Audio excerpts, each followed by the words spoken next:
Assalamualaikum warahmatullahi wabarakatuh. Saya Tanggara di PM 2008-2051 dan rekan saya. Saya Sulaiman Jaya, 2008 2013. Saya Taufik Fadila, saya di 2008 Saya Sekar Mulia dengan NPM 25782115. Saya Sakina Novendri dengan NPM 2578. Di sini saya akan menjelaskan yang empat itu tentang layar. Assalamualaikum warahmatullahi wabarakatuh. Saya Aris Tanggara dengan NPM 2578-2051. Di sini akan menjelaskan materi pertama pada modul 4 yaitu tentang koneksi fisik. Oke, lanjut langsung pada penjelasannya pada 4.1.1. Di sini jenis koneksi PC yang digunakan bergantung pada pengaturan jaringan. Misalnya di banyak kantor perusahaan, karyawan memiliki komputer desktop atau laptop yang terhubung secara fisik melalui kabel ke switch secara bersamaan. Nah, pengaturan jenis ini disebut jaringan berkabel. Data ditransmisikan melalui kabel fisik. Oke, selain koneksi kabel, banyak bisnis juga yang menawarkan nirkabel untuk laptop, tablet, dan ponsel pintar. Dengan perangkat nirkabel, data ditransmisikan menggunakan gelombang radio. Sensitivitas nirkabel umumnya digunakan karena individu dan bisnis bersama-sama menemukan keuntungannya. Oke, di sini ada gambar untuk router nirkabel. Nah, pada gambar ada nomor satu yaitu ada antena nirkabel atau antena ini ditanamkan di dalam router yang ditunjukkan pada gambar di atas. Contohnya di sini. Lalu pada yang nomor kedua itu ada beberapa port switch Ethernet. Itu ada 1, 2, 3, 4 dan port internet. Ada 5 port. Lalu yang terakhir yaitu yang ketiga ada sebuah port internal atau yang internet tadi di sini. Oke, lanjut. Di sini ada koneksi kabel ke router nirkabel. Nah, di sini ada kartu antarmuka jaringan. Kartu antarmuka jaringan atau NIC menghubungkan perangkat jaringan. Nah, ini NIC Ethernet digunakan untuk koneksi kabel seperti yang ditunjukkan pada gambar. Seperti router nirkabel menghubungkan ke laptop. Nah, sedangkan NIC jaringan area lokal nirkabel atau WLAN digunakan untuk koneksi nirkabel. Perangkat pengguna akhir mungkin menyertakan satu atau kedua jenis NIC. Oke, di sini ada koneksi berkabel menggunakan NIC Ethernet. Di sini ada penjelasan tidak semua koneksi memiliki tingkat kinerja yang sama saat terhubung ke jaringan. Oke, lanjut ke materi yang kedua. Di sini ada 4.1.2 yaitu lapisan fisik. Nah, lapisan fisik OSI menyediakan sarana untuk mengirimkan bit-bit yang membentuk frame lapisan tautan data melalui media jaringan. Nah, lapisan ini menerima frame lengkap dari lapisan tautan data dan mengkodenya sebagai serangkaian sinyal yang ditransmisikan ke media lokal. Bit-bit yang telah dikodekan yang membentuk sebuah frame diterima oleh perangkat akhir atau perangkat perantara. Oke, di lapisan fisik, node tujuan mengambil sinyal individual ini dari media, mengembalikannya ke representasi bitnya dan meneruskan bit-bit tersebut ke lapisan tautan data sebagai sebuah frame lengkap. Oke, di sini saya akan menyampaikan materi selanjutnya yaitu 4.2 tentang bagian karakteristik physical layer. Bagian pertama ada namanya standar physical layer. Satu ada standarnya yaitu di mana protokol dan operasi lapisan OSI itu dilakukan menggunakan perangkat lunak yang dirancang oleh para insinyur perangkat lunak dan ilmuwan komputer. Layanan dan protokol dalam rangkaian TCP atau IP didefinisikan oleh Internet Engineering Task Force atau singkatannya IETF. Nah, lapisan fisik ini terdiri dari sirkuit elektronik, media, dan konektor dikembangkan oleh para insinyur itu. Oleh karena itu, sudah tepat bila standar yang mengatur perangkat keras ini diterbitkan oleh organisasi teknik elektro dan komunikasi yang relevan. Nah, terdapat banyak organisasi internasional dan nasional, organisasi pemerintah pengatur, dan perusahaan swasta yang terlibat dalam menetapkan dan memelihara standar lapisan fisik. Misalnya standar perangkat keras, media, pengkodean, dan pensinyalan lapisan fisik didefinisikan dan diatur oleh organisasi standar berikut. Nah, ini yang mengatur standar dari physical layer. Ada namanya organisasi internasional untuk standarisasi seperti ISO, ada Asosiasi Industri Telekomunikasi atau Asosiasi Industri Elektronik disingkatnya atau IAN. Di sini ada itu, ANSI, IEE, dan yang terakhirnya ada ITSI yang mengatur standarisasi dari physical layer itu ya. Selain itu, seringkali terdapat kelompok standar pengkabelan regional seperti CSA, Canadian Standards Association, dan juga ada CENELEC, European Committee for Electronical Standardization, dan JSA atau JIS, Japanese Standard Association, yang mengembangkan spesifikasi lokal. Nah ini yang dibahas itu yang physical layer itu yang fisik bagian paling bawah ya. Ada aplikasi di paling bawah itu yang physical layer namanya. Lalu yang bagian kedua ada komponen fisik.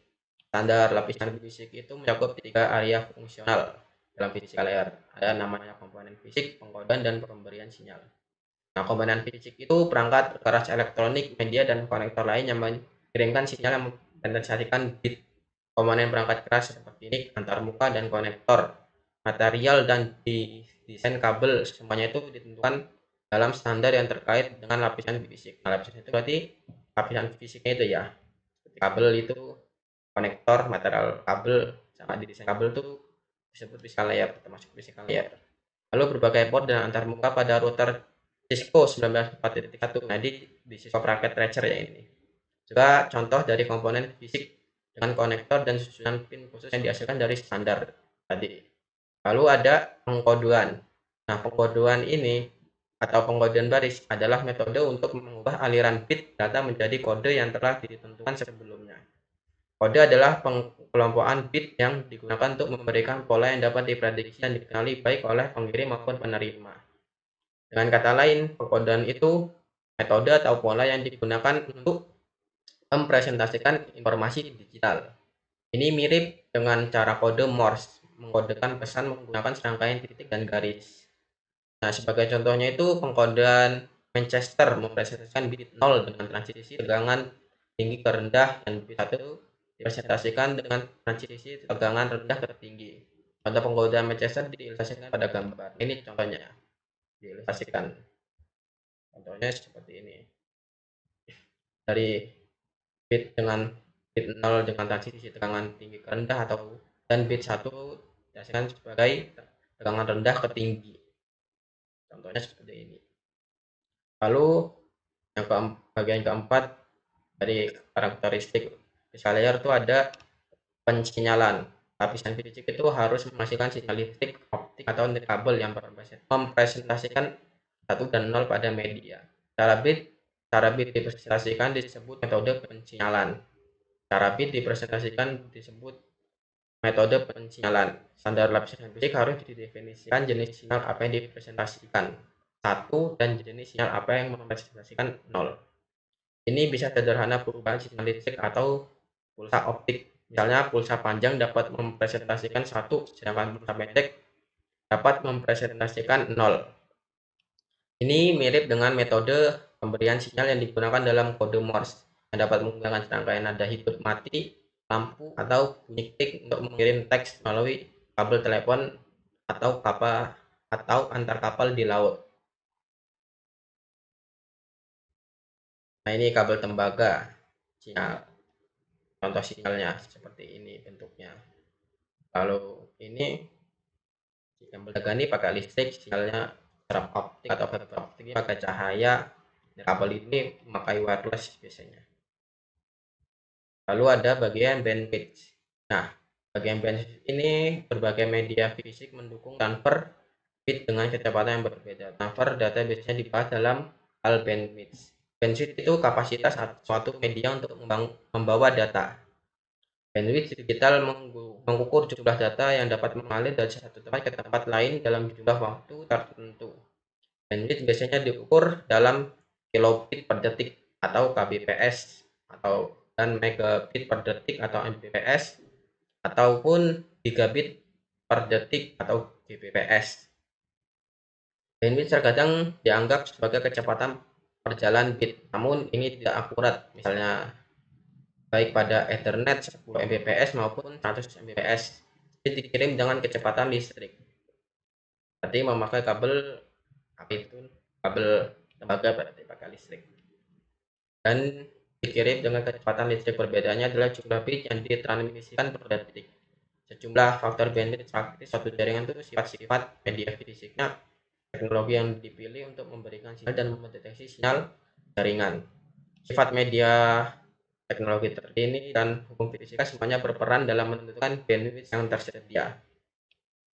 Tabel menunjukkan satuan ukuran yang umum digunakan untuk bandwidth. Nah, ini ada yang bit per detik, kilobit per detik, megabit per detik, gigabit per detik, terabit per detik. Lalu di sini ada terminologi bandwidth. Istilah-istilah yang digunakan untuk mengukur kualitas bandwidth itu ada latensi, kapasitas, atau output. Coba kok kayak aneh. Ada latensi, throughput, sama output. Nah, ini.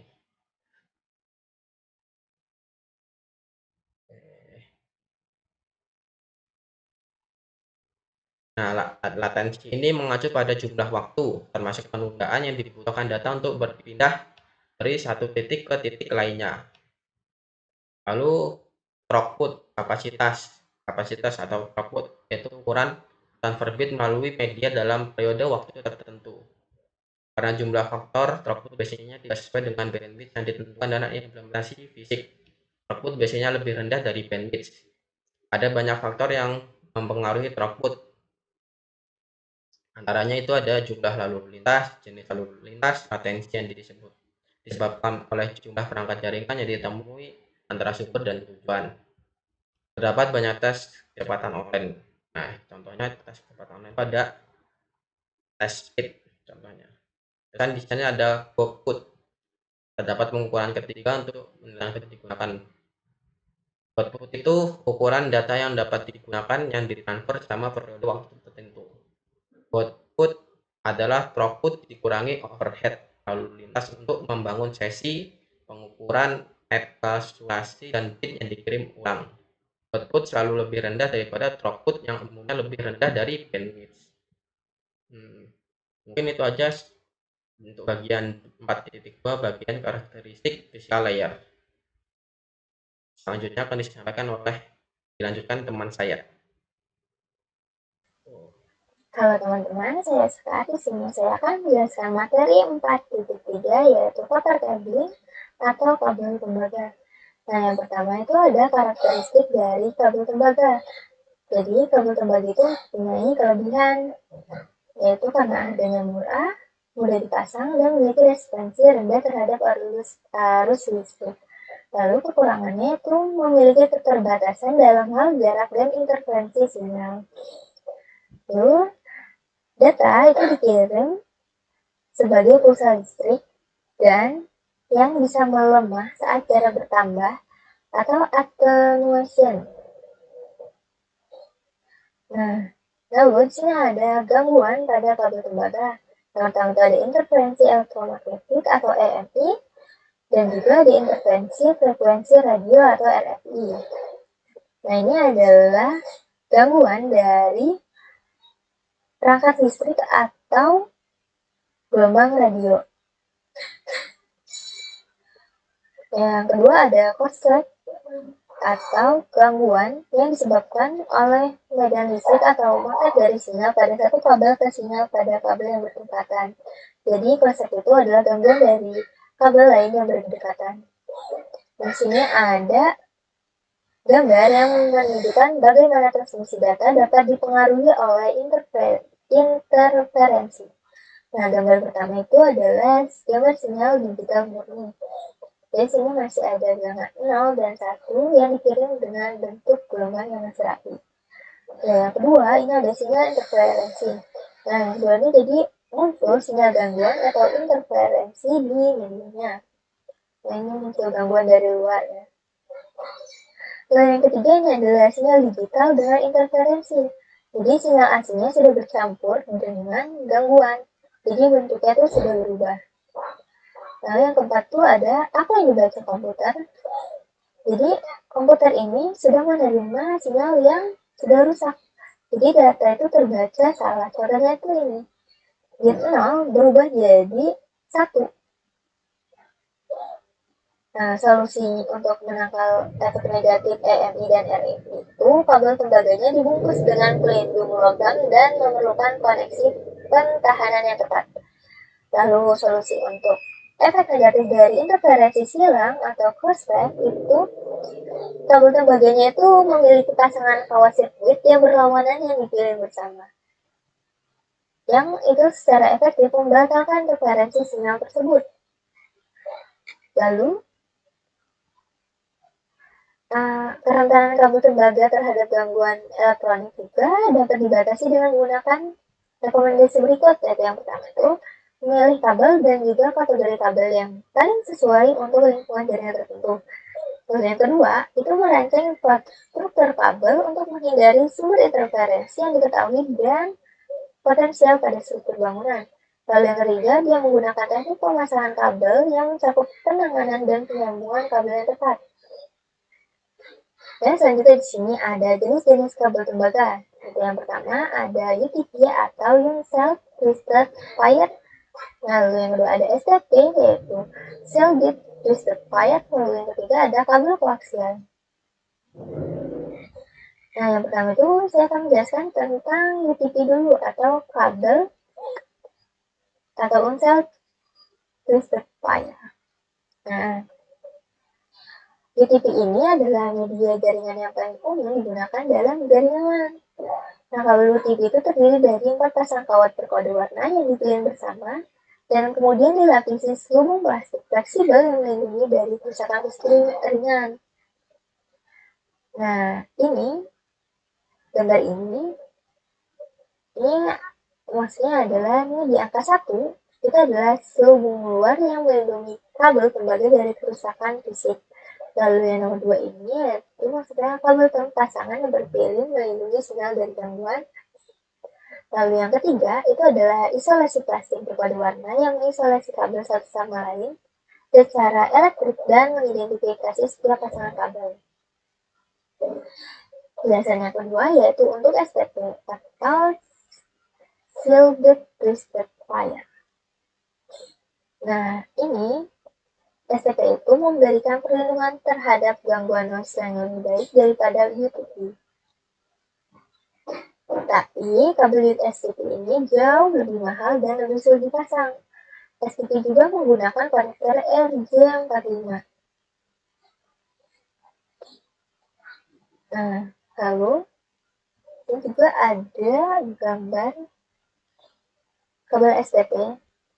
Nah, sini ada penjelasannya itu untuk yang angka 1 ini itu untuk data keluar. Yang 2 dia pelindung anyaman atau foil. Dan yang ketiga ini dia sebagai perisal foilnya. Lalu yang keempat dia sebagai pasangan terpilih. Dan selanjutnya yaitu yang ketiga itu akan menjelaskan tentang kabel koaksial. Jadi kabel koaksial itu memiliki 2 konduktor dalam satu sumbu yang sama. Nah, kabel koaksial itu terdiri dari komponen berikut. Yang pertama ada konduktor tembaga yang digunakan untuk mengirimkan sinyal elektronik. Lalu yang kedua itu ada lapisan isolasi atau lapisan isolasi plastik fleksibel yang mengelilingi konduktor tembaga. Lalu yang ketiga itu ada bahan isolasi yang dikelilingi oleh jalinan tembaga atau foil yang berfungsi sebagai kawat kedua dalam rangkaian dan sebagai pelindung untuk konduktor bagian dalam. Lalu yang terakhir itu yang keempat, seluruh kabel dilapisi dengan jaket kabel untuk mencegah kerusakan fisik ringan. Nah, ada 3 jenis konektor yang digunakan pada kabel koaksial. Yang pertama ada konektor bayonet nail concealment atau BNC, lalu ada tipe N dan tipe L. Nah, jadi kabel koaksial itu digunakan untuk instalasi net kabel yang menghubungkan antena ke perangkat net kabel dan juga instalasi internet kabel yang dia berfungsi sebagai penyedia layanan kabel yang menyediakan konektivitas internet kepada pelanggan dengan mengganti sebagian kabel koaksial dan elemen penguat pendukung dengan serat optik. Sini ada gambar dari konektor koaksial tersendiri, yaitu ini gambar untuk BNC, ini tipe N, dan ini untuk tipe F-nya. Lalu ini seperti yang sudah dijelaskan tadi, ini gambar kabel koaksialnya. Yang pertama ini sebagai data keluarnya, yang kedua untuk pelindung tembaganya, yang ketiga itu sebagai isolasi plastik, dan yang keempat yaitu konduktor tembaganya. Nah, jadi cukup sampai sini penjelasan saya tentang materi 4.3. Materi yang selanjutnya akan dijelaskan oleh teman saya. Kembali dengan saya Rizky Anggara. Di sini saya akan melanjutkan materi dari rekan saya yaitu pada 4.4 yaitu tentang pengkabelan UTV. Oke, langsung di sini ada di materi 4.4.1 yaitu sifat-sifat kabel UTV. Nah, oke, di sini kita sudah mempelajari sedikit tentang kabel tembaga atau Universal Twisted Pair atau UTV karena kabel UTV merupakan standar yang digunakan dalam LAN. Topik ini akan membahas secara detail tentang kelebihan dan keterbatasannya. Oke, saat digunakan sebagai media jaringan, kabel UTV terdiri dari 4 pasang kawat tembaga berkode warna yang diplin bersamaan dan kemudian dibungkus dalam selubung plastik fleksibel. Ukurannya kecil dan dapat menguntungkan selama instalasi. Di sini ada kabel UTV tidak menggunakan pelindung untuk menangkal efek EMI atau RFV. Sebagai gantinya, perancang kabel telah menemukan cara lain untuk membatasi efek negatif dari crosstalk. Nah, di sini yang pertama ada pembatalan. Para perancang ini kini memasangkan kabel dalam satu rangkaian. Yang kedua ada memvariasikan jumlah puntiran per pasangan kawat, yaitu untuk fungsinya untuk melebihkan atau meningkatkan efek pembatalan dari kawat rangkaian perpasangan. Perancang memvariasikan jumlah puntiran setiap pasangan dalam kabel. Nah, di sini ada kabel UTV sepenuhnya mengenalkan efek pembatalan yang dihasilkan oleh pasangan kawat terpilih untuk membatasi degradasi sinyal dan secara efektif memberikan perlindungan diri untuk pasangan kawat di dalam media jaringan.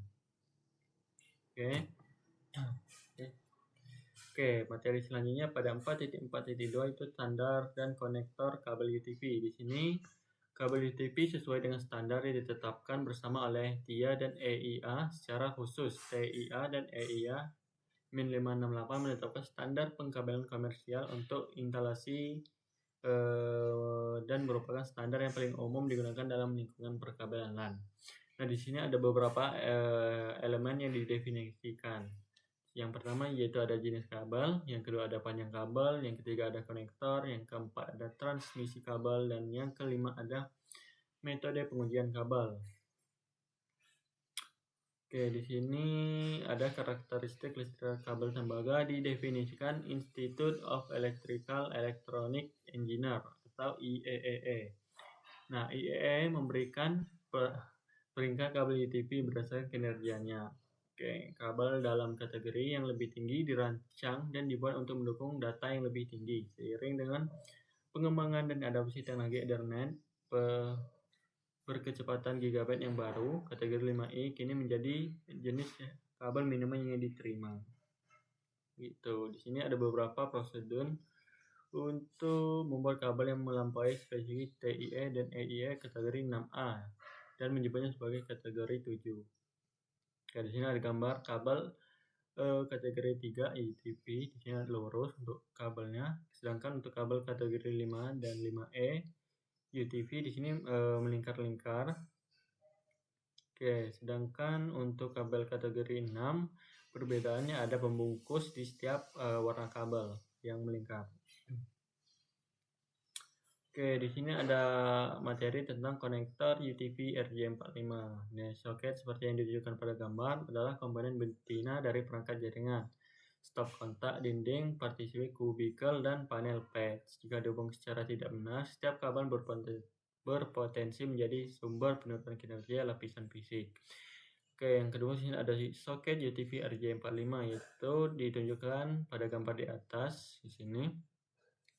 Ada kabel UTV yang terpasang yang buruk. Koneksi yang buruk memiliki kabel yang terbuka, tidak terpilin, dan tidak sebenarnya tertutup oleh selubung.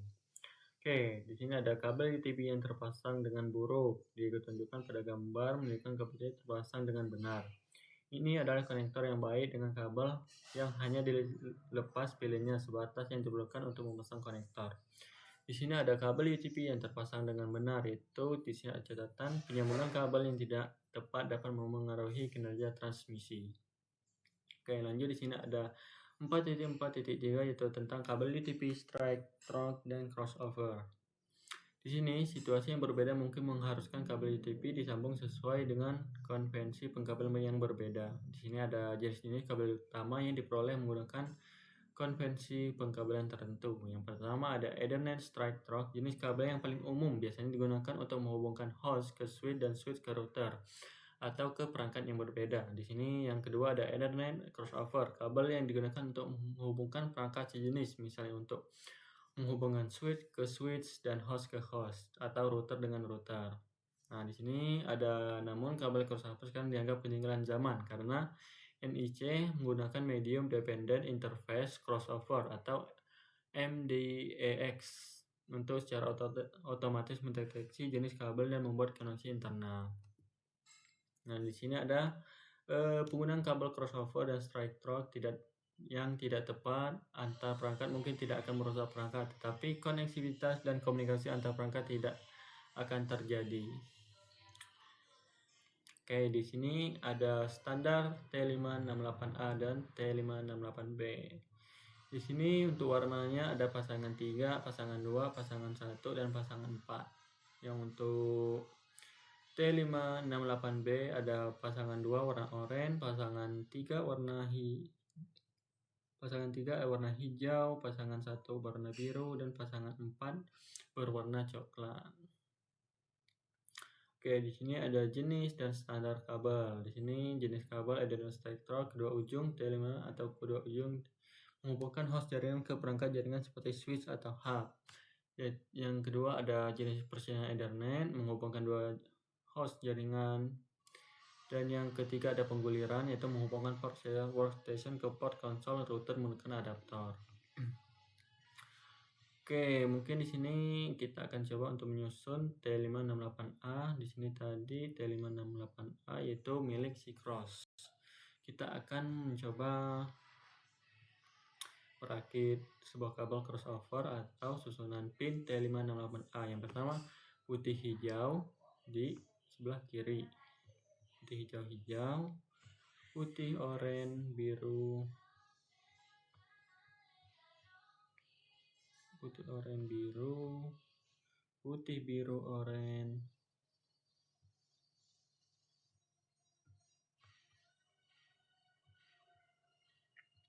oke,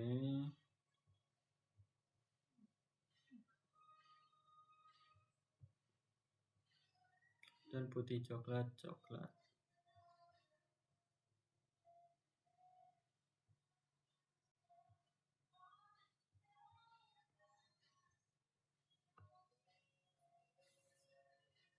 Oke, sorry ya untuk sinyalnya. Oke, nah di sini untuk susunan kabel yang crossover yaitu putih hijau-hijau, putih oranye biru, putih biru oranye, dan putih coklat. Oke, coba kita pemeriksa. Oke, yang sini yaitu ada kabel strike atau pin T568B. Yang pertama itu putih oranye,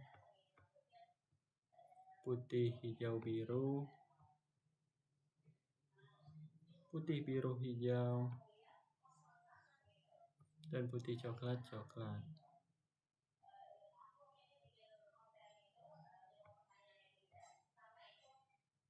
seperti ini untuk kabel strike atau T568B, itu untuk menghubungkan perangkat yang berbeda. Yang atas menghubungkan perangkat yang sama. Oke, di sini ada sesuatu. Saya Safina Laura Putri dengan NPM 2778255 TRI 2B. Di sini saya akan menjelaskan materi 4.5 yaitu kabel serat optik. Yang pertama di sini ada sifat kabel serat optik. Kabel serat optik adalah jenis kabel lain yang digunakan dalam jaringan. Karena mahal, tidak seperti yang umum digunakan pada berbagai jenis kabel tembaga, tetapi kabel serat optik memiliki sifat tertentu yang menjadikannya pilihan terbaik dalam situasi tertentu.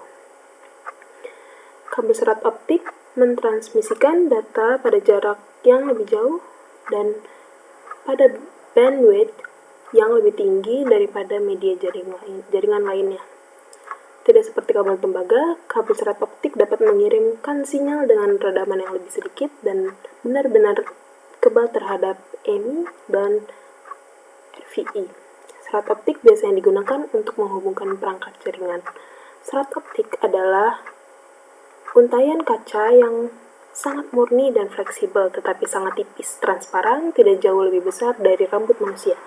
Bit dikodekan pada serat sebagai impuls cahaya. Kabel serat optik bertindak sebagai pandu gelombang atau pipa cahaya untuk mentransmisikan cahaya di antara kedua ujung dengan keahlian sinyal minimal. Dengan kehilangan sinyal minimal. Sebagai analogi, pertimbangkan gulungan handuk kertas kosong dengan bagian dalamnya dilapisi cermin, panjangnya 1000 meter, dan penunjuk laser kecil digunakan untuk mengirim sinyal kode Morse dengan kecepatan cahaya. Pada dasarnya begitulah cara kabel serat optik beroperasi kecuali diameter lebih kecil dan menggunakan teknologi kaca yang canggih. Di sini ada yang kedua ada jenis media serat. Kabel serat optik secara luas diklasifikasikan menjadi dua jenis, yaitu serat mode tunggal atau SMF, single mode fiber, terus ada serat multimode atau MMF, ini multimode fiber. Di sini yang pertama ada single mode fiber.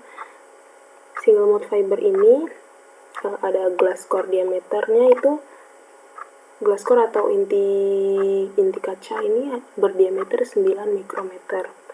Lalu ada glass cladding, ini memiliki 125 mikrons diameter. Dan polymeric coating ini lapisan terluar yang melindungi si kacanya ini agar tidak mudah patah atau tergores gitu. Lalu di sini ada multifiber. Multifiber ini sedikit lebih besar, yaitu memiliki glass core-nya itu berdiameter 50 sampai 62,5 mikrometer. Glass cladding diameternya itu sama dan memiliki polymeric coating juga. Lapisan terluar ini untuk pelindung. Kalau multimode fiber ini jalurnya ini zigzag atau banyak jalur. Kalau yang single mode fiber ini dia lurus.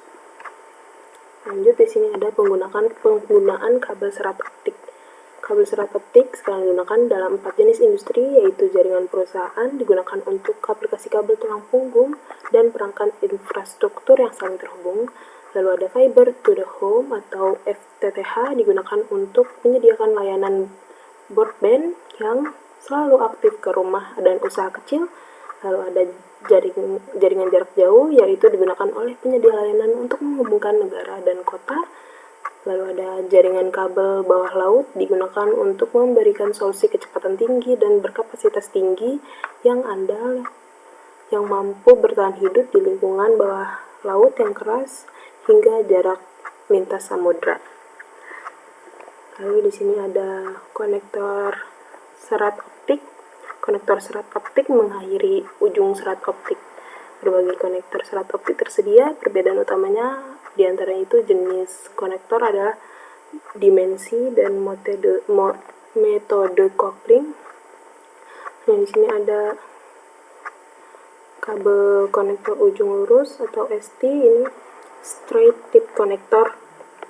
Ini itu tipe lama, cara pasangnya masih diputar seperti bohlam. Lalu ada konektor pelanggan atau SC, subscriber konektor.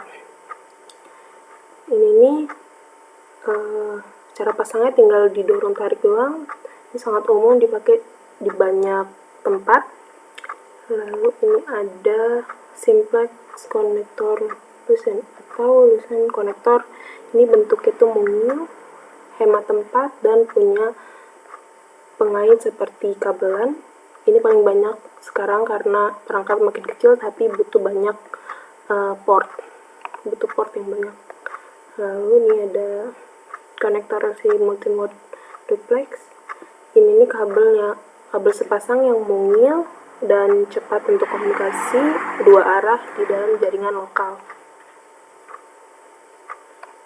Lalu di sini ada kabel patch serat. Kabel patch serat diperlukan untuk menghubungkan perangkat infrastruktur. Penggunaan warna membedakan antara kabel patch mode tunggal dan multi-mode. Jaket kuning adalah untuk kabel serat mode tunggal dan oranye atau aqua untuk kabel serat multi-mode. Di sini ini berarti untuk yang multi-mode orange. Ini multi-mode seperti ini gambarnya.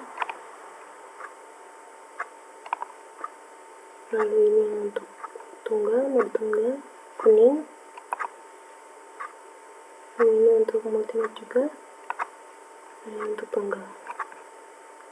Oke, lanjut ada serat versus tembaga. Ada banyak keuntungan menggunakan kabel serat optik dibandingkan kabel tembaga. Saat ini sebagian besar lingkungan perusahaan, serat optik terutama digunakan sebagai kabel tulang punggung untuk koneksi point-to-point dengan lalu lintas tinggi antara fasilitas distribusi data. Ini digunakan untuk interkoneksi bangunan di kampus multi gedung karena kabel serat optik tidak menghantarkan listrik dan memiliki kehilangan sinyal yang rendah. Kabel ini sangat cocok untuk penggunaan ini. Ini ada perbandingan UTP dan kabel serat optik. Bandwidth didukung. Ini ada 10 MB per detik sampai 10 GB. Kalau kabel serat optik ini 10 MB sampai 100 GB. Terus jaraknya kalau yang UTP ini relatif pendek, sekitar 1 sampai 100 meter. Kalau yang serat optik ini relatif panjang, sekitar 1 sampai 100.000 meter. Lalu kekebalan terhadap MI dan RFI itu rendah. Kalau si serat optik ini tinggi, sepenuhnya kebal. Kekebalan terhadap bahaya listrik juga ini rendah, yang ini tinggi. Biaya media konektor ini terendah, yang serat optik tertinggi. Terus keterampilan instalasi yang dibutuhkan ini terendah dan serat optik itu tertinggi. Terus tindakan pencegahan keselamatannya juga yang UTP ini rendah, yang serat optik itu tertinggi. Perkenalkan, nama saya Sulana Wijaya dengan NPM 25782113. Jadi di sini saya akan menjelaskan tentang materi di modul 4 tentang media Nicrabel. Oke. Jadi di sini ada sifat-sifat media Nicrabel. Anda mungkin mengikuti kursus ini menggunakan tablet dan ponsel pintar. Hal ini hanya dimungkinkan berkat media Nicrabel yang merupakan cara ketiga untuk terhubung ke lapisan fisik jaringan. Media Nicrabel membawa sifat elektromagnetik yang mempresentasikan angka biner dan komunikasi data menggunakan frekuensi radio atau gelombang mikro. Media Nicrabel menyediakan pilihan mobilitas terbesar dibandingkan semua media lainnya, dan jumlah perangkat yang mendukung Nicrabel terus meningkat. Nicrabel kini menjadi cara utama penggunaan terhubung ke jaringan rumah dan perusahaan. Berikut beberapa keterbatasan teknologi Nicrabel. Yang pertama, area jangkauan. Teknologi komunikasi dan Nicrabel bekerja dengan baik di lingkungan terbuka. Namun, bahan konstruksi tertentu yang digunakan dalam bangunan dan struktur serta medan setempat akan membatasi jangkauan efektifnya. Gangguan. Jaringan Nicrabel rentan terhadap gangguan dan dapat terganggu oleh perangkat umum seperti telepon, Nicrabel rumah, tangga, beberapa jenis lampu neon, open microwave, dan komunikasi Nicrabel lainnya. Keamanan. Jangkauan komunikasi Nicrabel tidak memerlukan akses ke media fisik. Oleh karena itu, perangkat dan pengguna yang tidak berwenang mengakses jaringan dapat mengakses transmisi. Keamanan jaringan merupakan komponen utama dan administrasi jaringan Nicrabel. Media bersama. LAN beroperasi dalam mode hal duplex, yang berarti hanya satu perangkat yang dapat mengirim atau menerima data pada satu waktu. Media Nicrabel digunakan bersama oleh semua pengguna Nicrabel. Banyak pengguna yang mengakses WLAN secara bersamaan mengakibatkan penurunan bandwidth untuk setiap pengguna. Meskipun konektivitas Nicrabel semakin populer untuk komputer desktop, tembaga dan serat optik tetap menjadi media lapisan bising yang paling populer untuk penyebaran perangkat jaringan perantara seperti router dan switch. Oke, lanjut kita ke jenis-jenis media nekrabel. Standar IE dan standar industri telekomunikasi. Untuk komunikasi dan nekrabel mencakup lapisan tautan, data, dan lapisan fisik. Dalam setiap standar ini, spesifik lapisan fisik diterapkan pada area yang meliputi hal-hal berikut. Yang pertama, pengodean data ke sinyal radio, frekuensi dan daya transmisi, persyaratan penerimaan dan dekode sinyal, desain dan konstruksi antena. Terus berikut adalah standar nekrabel, Wi-Fi E802.11, teknologi LAN nekrabel WLAN yang umumnya disebut sebagai Wi-Fi WLAN, menggunakan protokol berbasis persaingan yang dikenal sebagai Carrier Sense Multiple Access Collision Avoidance ke SMA/CA. Nekrabel harus terlebih dahulu mendengarkan sebuah mengirimkan sinyal untuk menentukan apakah saluran radio kosong. Jika berkat nekrabel lain sedang mengirimkan sinyal, maka NIC harus menggunakan hingga saluran kosong Wi-Fi atau merek daging dari Wi-Fi Alliance. Wi-Fi digunakan dengan perangkat WLAN bersertifikat berdasarkan standar IE802.11. Bluetooth IE802.15.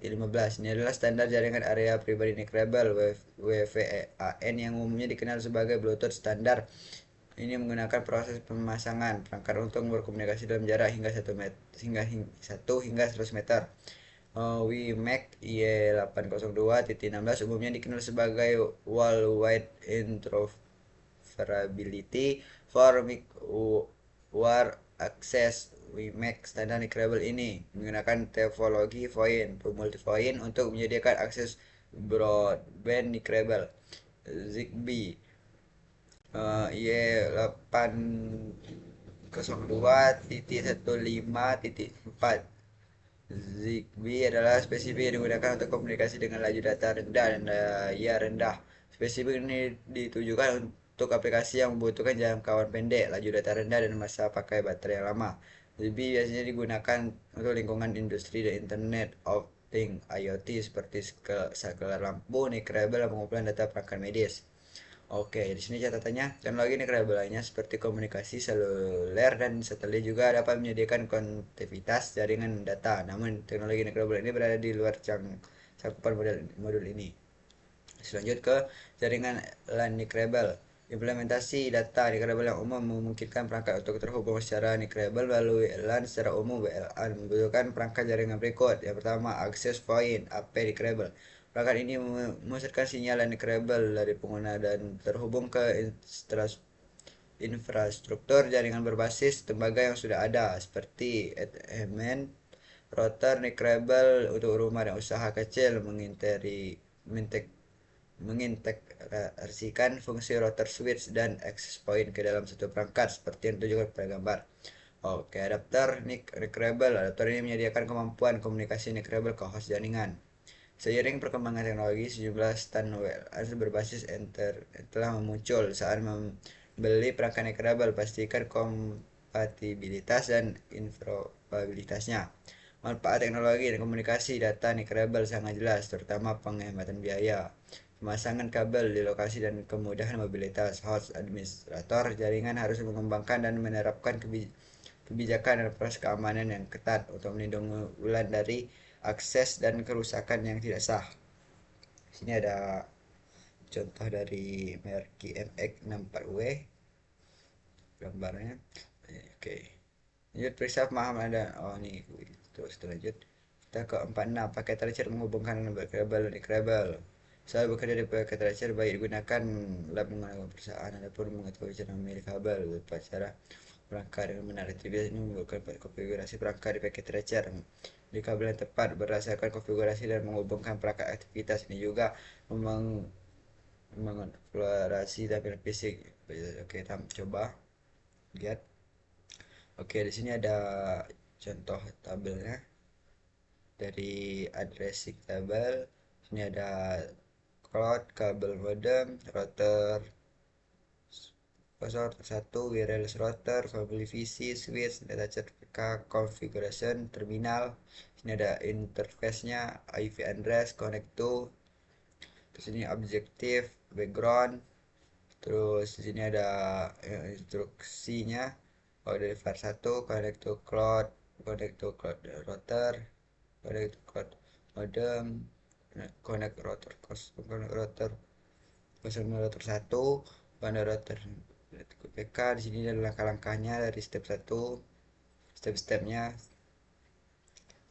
Oke, itu. Di sini kita melihat informasi ini berkabel NIC Rebel. Oke, bagian 1 mengidentifikasi dan bekerja dengan NIC MVC.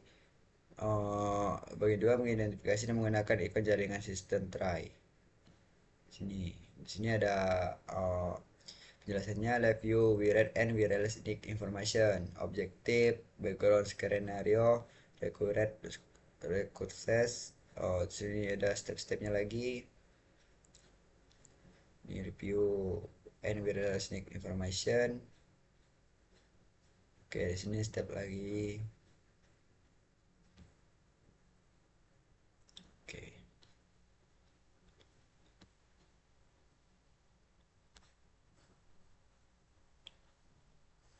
Cukup sekian penjelasan dari saya, lebih kurangnya mohon maaf. Saya akhiri, wassalamualaikum warahmatullahi wabarakatuh. Assalamualaikum warahmatullahi wabarakatuh.